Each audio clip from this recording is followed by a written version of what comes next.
My mother-in-law, parasitizing off her son with an annual income of $200,000, suddenly berating me in front of many attendees on the day of my sister-in-law's wedding. I was stunned and speechless, staring blankly. Then Harry joined his mother in berating me. "You'll be lost in life without me," he smirked, as if enjoying my reaction. The other attendees whispered among themselves. My once enjoyable wedding was ruined by these two, turning into the worst day. Thankfully, the bride, Sally, was away for a change of clothes. I finally exploded. "Then let's get a divorce." I ran out of the wedding hall, tears streaming down my face. The next moment, a loud scream came from inside. I rushed back in to find a surprising scene. "My name is Emma. I turned 35 this year. I married Harry 5 years ago. We were in the same department at work. I quit my job after getting married, as suggested by Harry. I'll likely stay in this department as a manager. You have to transfer, and I don't want you to quit and do something different. I can support you with my salary alone. If you're okay with it, I'd like you to be a homemaker." I agreed to his proposal. It wasn't because I didn't want to be transferred, but I knew from living together how careless Harry was with housework. Harry was disorganized, leaving his suits lying around after taking them off. Even after I folded his laundry, he'd leave it scattered, often panicking when he couldn't find clothes. He had a habit of not throwing trash in the bin, leaving it wherever he used it. Mom said it's okay, so whenever I pointed it out, his response was always the same. I loved Harry, and he loved me. Divorce was never an option. I decided to become a full-time housewife and take care of the household chores. The first week after quitting my job was fun, but a childless housewife soon runs out of things to do, and I became bored.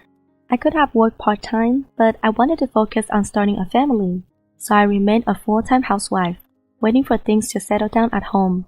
But a rift began to form. "Why aren't you pregnant after 5 years?" It's not that simple. 5 years had passed without us having a child. Of course, I have tests done. Infertility is defined as not being able to conceive after a year of trying. I visited many fertility clinics, both near and far, but to no avail. Maybe it was timing or my physical condition, but I suspected Harry was the problem.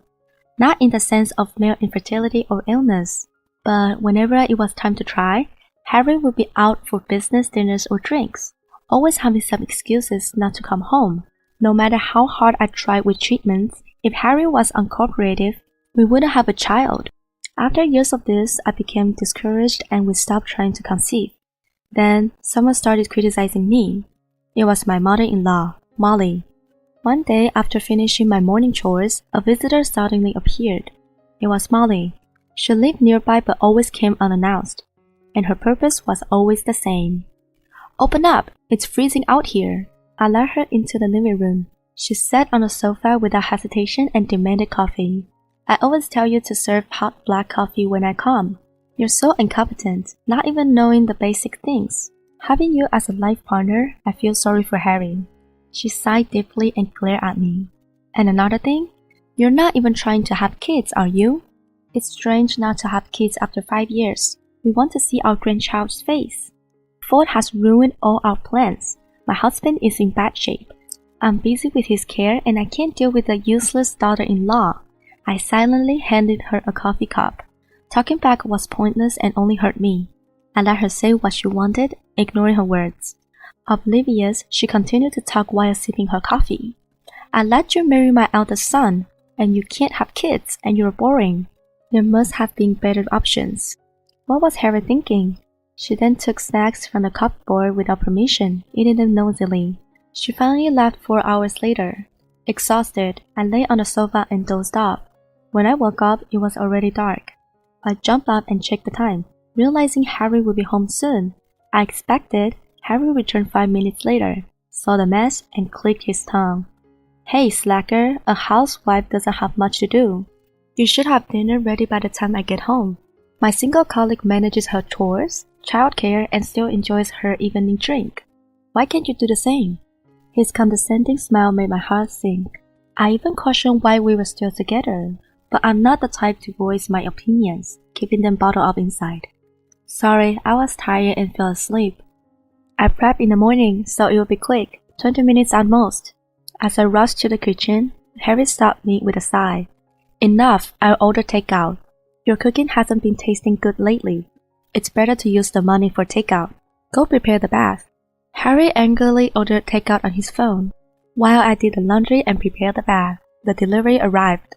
It was a single serving of rice ball. That night, I cried myself to sleep, drinking from a can of beer I found in the fridge. Stress made me cry often, and I suffered from insomnia. I should have spoken up, but my timid personality prevented me. I was trapped in a cycle of self-loathing.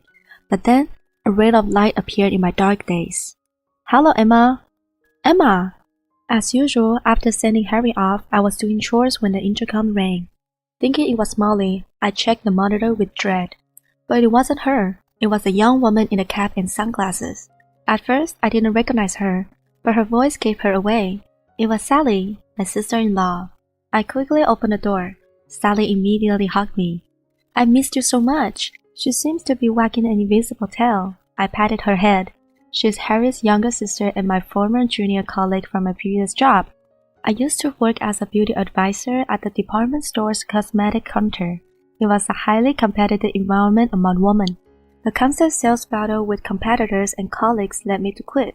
I gained knowledge about beauty, but the stress was immense. But there was one good thing that came out of it. Meeting Sally. Sally treated me like an older sister, and I cherished her like my own. I never imagined she was the sister of Harry, whom I married after changing jobs.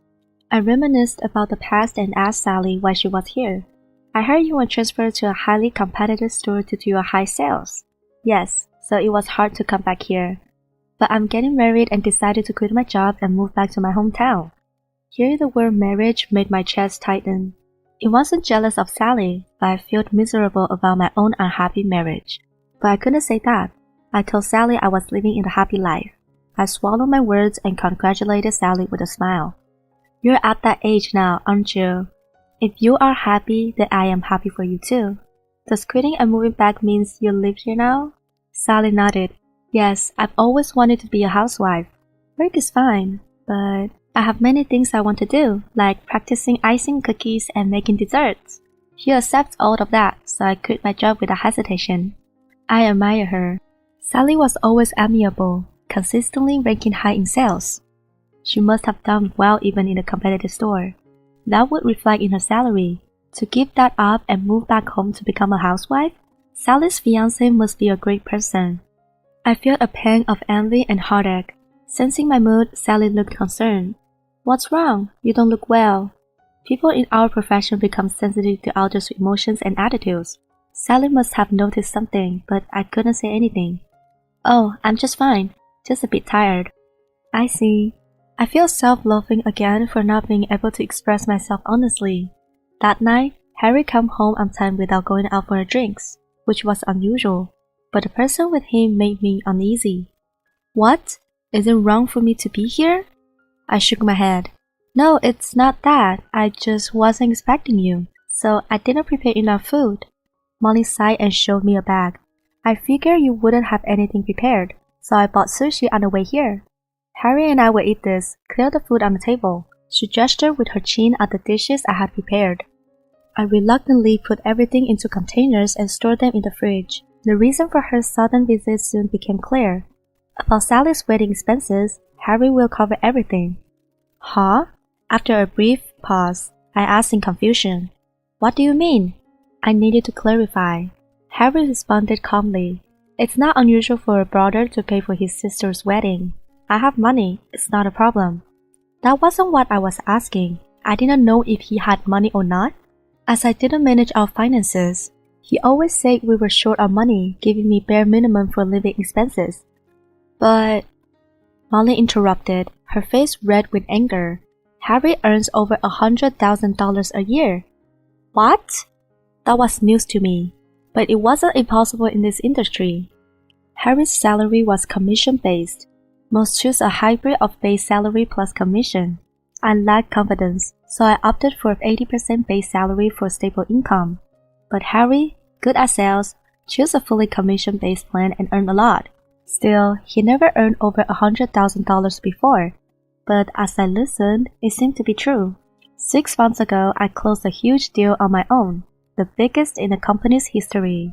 my salary increased accordingly. Including that, my estimated annual income would exceed $200,000. Earning over $100,000 as a 30-year-old middle manager in a small company is difficult, but doubling that $200,000 was a dream come true. Harry achieved it himself, which was impressive. But that was separate from paying for Sally's wedding. I voiced my concern. I understand you did well, but is it okay to use all that money? It's fine. I've consulted with friends in sales who earn similarly, and I've taken precautions. Many things didn't add up. Did Sally even know about this? I knew Sally's personality well from our known acquaintance. She liked doing things for others but disliked being on the receiving end. I doubt she agreed to have her wedding fully paid for, even by family. But these two were in their own world, eager to pay.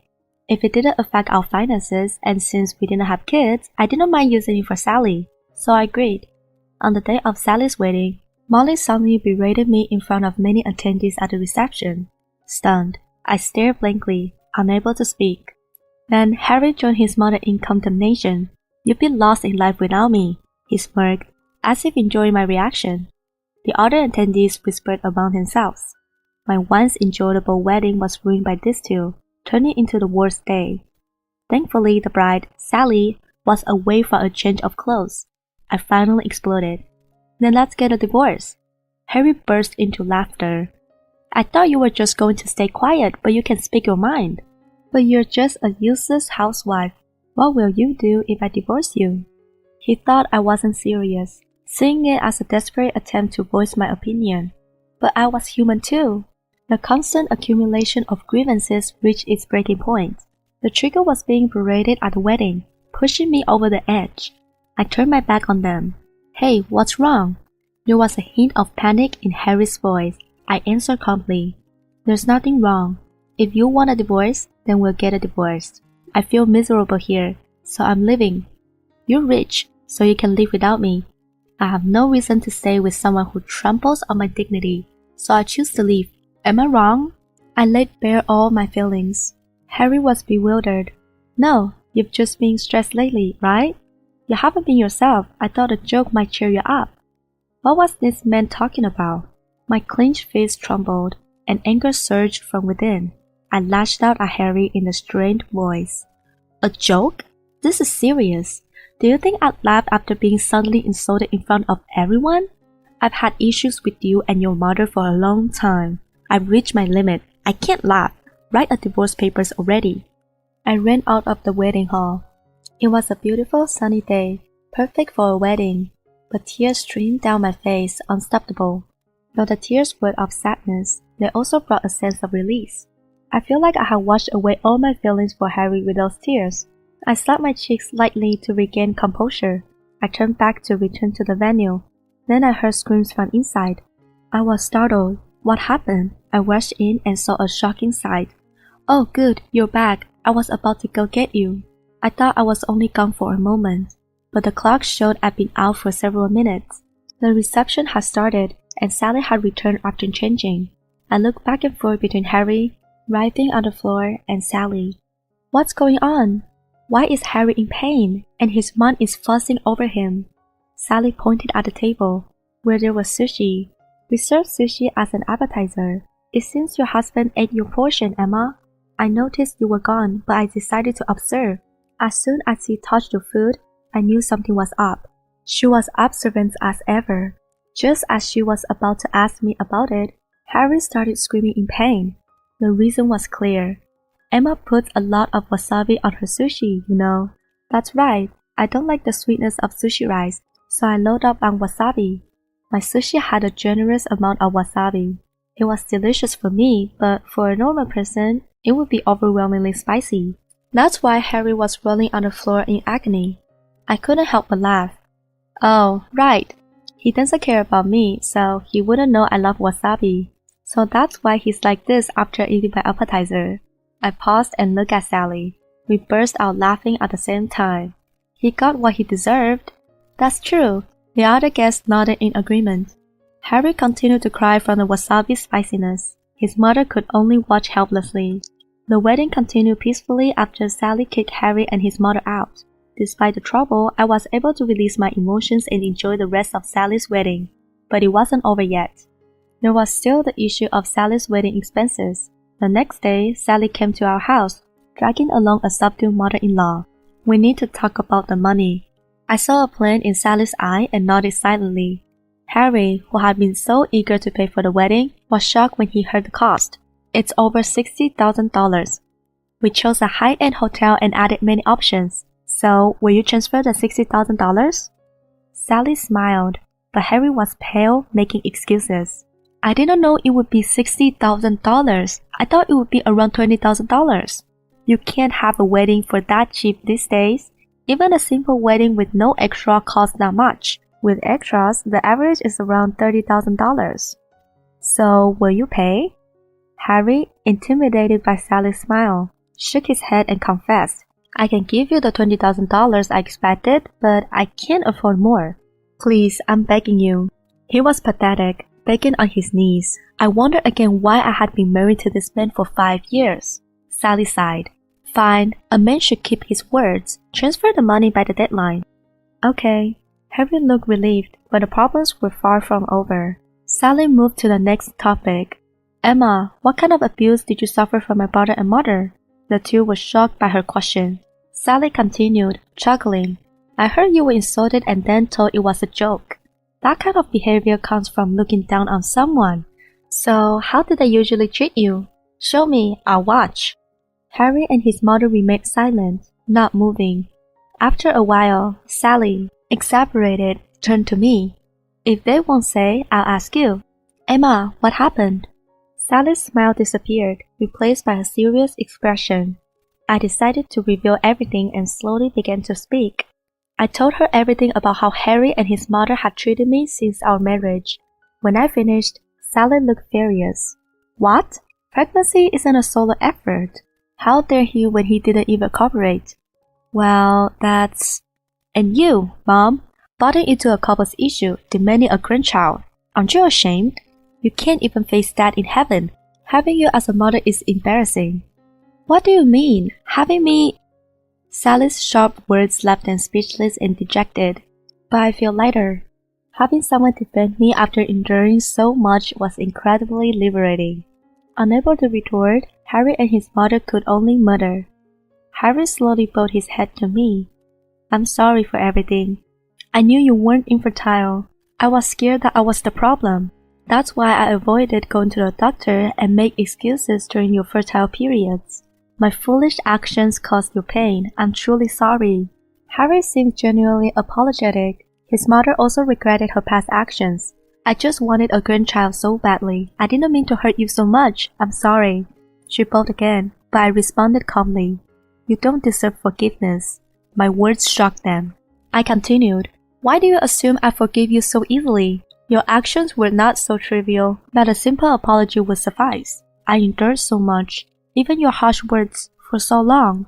You think a few apologies can erase that? What are you even saying? Do you realize how selfish you're being? My unemotional tone silenced the mother-in-law. Sally clapped her hands, ending the conversation. Okay, that's enough. Emma has no intention of forgiving you, so just give her a divorce. She's decided she can't stay married to you. Forcing her is pointless. Promise to divorce her. Harry quietly agreed, having no other choice. Alright, if that's what it takes. But don't take the house. I still have a loan, and I can't afford rent. I need a place with a garage. I was appalled by his selfishness but agreed, as long as I could get a divorce. But I wouldn't leave empty-handed. I'll leave the house and the car, but I want my fair share of the assets in cash. You can afford it with your income. Then I won't ask for more and will agree to the divorce. Harry had no choice but to accept, but he didn't realize he had dug his own grave. After the divorce, Harry called me, sounding panicked. What's going on? Why are my taxes so high? I sighed. Haven't you heard of progressive taxation? With your income, about half will go to taxes. And since property taxes are based on the previous year's income, this year's will be a huge. Anyway, it's not my problem anymore. I hung up. He called several times after that, but I ignored him and eventually blocked his number. I received half the value of the house and car in the divorce, so I wasn't in financial trouble. I could manage the housework, and I was used to budgeting from before. My life now was more comfortable than before. Harry apparently ended up on the verge of bankruptcy due to his financial troubles, but it was his own doing. He avoided bankruptcy but had to live frugally, eventually selling his house and car. He had nothing left. His mother also became a recluse, relying on online shopping and rarely going out. Her reputation was ruined in the community due to her actions, but they brought this upon themselves. I didn't care anymore. I decided not to dwell on the past. 5 years after the divorce, at 45, I returned to work as a beauty advisor. Not in a competitive department store, but at a beauty salon. I enjoyed interacting with customers of various ages. I also kept in touch with Sally, and we got along well. Sally's child was almost 4, growing into a lovely girl. Though divorced, we were also former colleagues and friends again. I was happy now. I realized that marriage isn't everything. That's what I learned from this experience.